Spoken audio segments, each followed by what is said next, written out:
So today is Juneteenth, and I was thinking to myself, how much do I really know about Juneteenth? I mean, if you asked me what it was, I would get it right, but if you asked me to explain it, I think I'd get a little flustered. And I thought, you know what? I'm probably not alone in feeling that way. But Juneteenth is a big part of American history. Not just African American history, but all American history. And I hate the idea of us being ignorant about something that has such real importance. So I thought I would take the opportunity to talk about what Juneteenth is so we can all understand a bit better why we celebrate.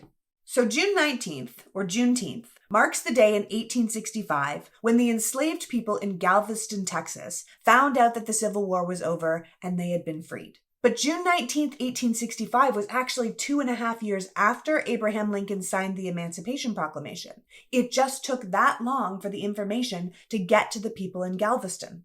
President Lincoln issued the Emancipation Proclamation declaring that as of January 1st, 1863, all persons held as slaves within the rebellious states would henceforward be free.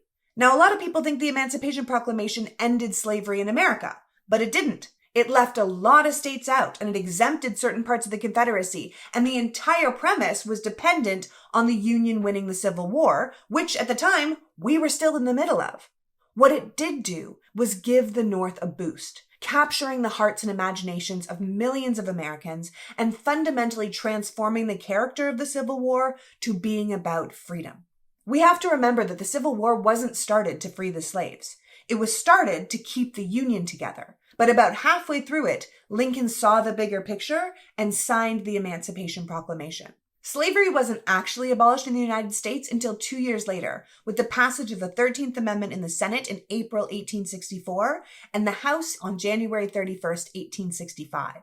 Juneteenth is therefore a commemorative holiday that celebrates the day in June 1865 when the Union soldiers arrived in the last town in the South to tell them that enslaved people were free.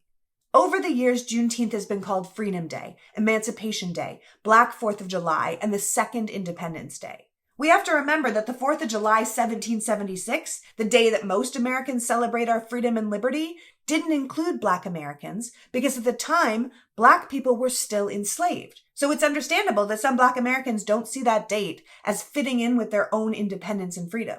I think it's important to know that despite the fact that Juneteenth has only been a national holiday since 2021, the day has been sacred to many Black communities for over 150 years. Carlos K. Hill, a history and Black studies professor at the University of Oklahoma, says when he thinks about Juneteenth, he thinks about it in context of the Emancipation Day celebrations that began in January of 1863, but that took on a whole new meaning when slavery was formally abolished in 1865.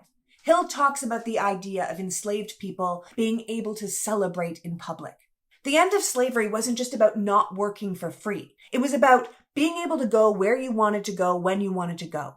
The freedom of being able to wander was a real thing. The ability to gather, to choose who you lived with and where you stayed. The freedom of being able to keep your children and find and gather in groups with your family and friends. Hill points out that those early celebrations would have had African American Civil War veterans in their uniforms, previously enslaved people coming and going as they pleased and making public speeches. The most prominent Black politicians who now represented the people would have come out and Black men were able to register to vote.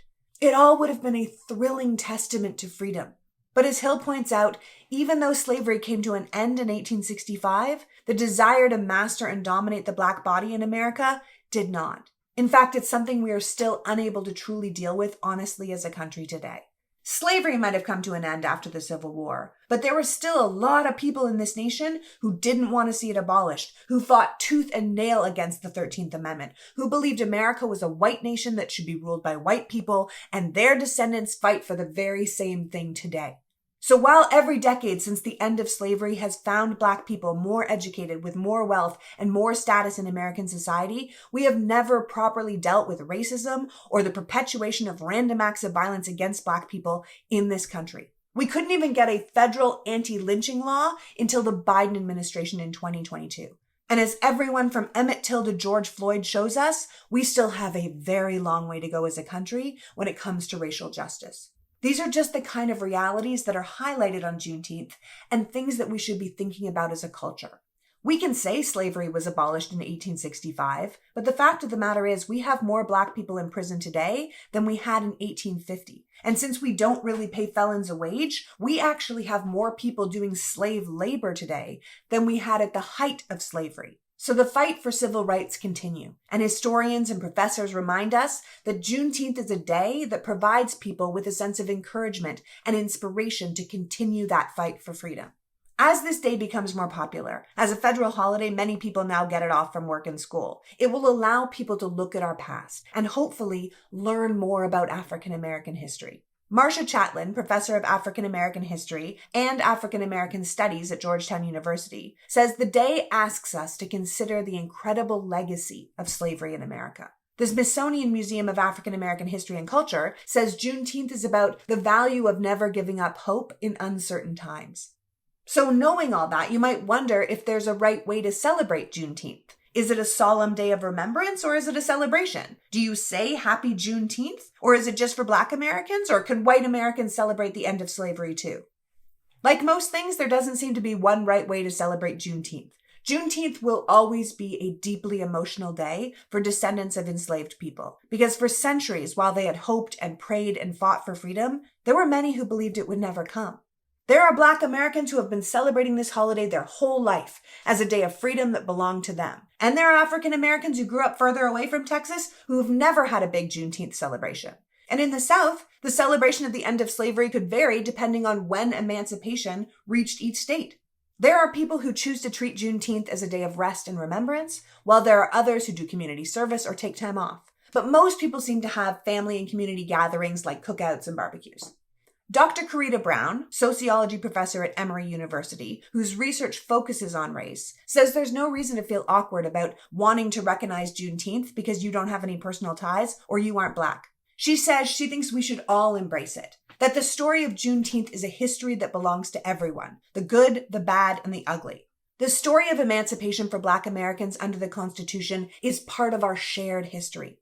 However, Dr. Brown says if you want to bring some authenticity to your recognition of Juneteenth, you could educate yourself, or attend a street festival, or patronize a Black business. Just take some time to learn about and celebrate the Black community. If you look online, you're going to find a whole bunch of gatherings in major cities and suburbs. Everything from carnival-type festivals with food trucks and parades, to concerts and fashion shows that highlight Black excellence. Dr. Brown says there's hope that Juneteenth will become a day where people commit to not only asking for justice in their local communities, but to being curious enough to investigate history in a more deep and thoughtful way.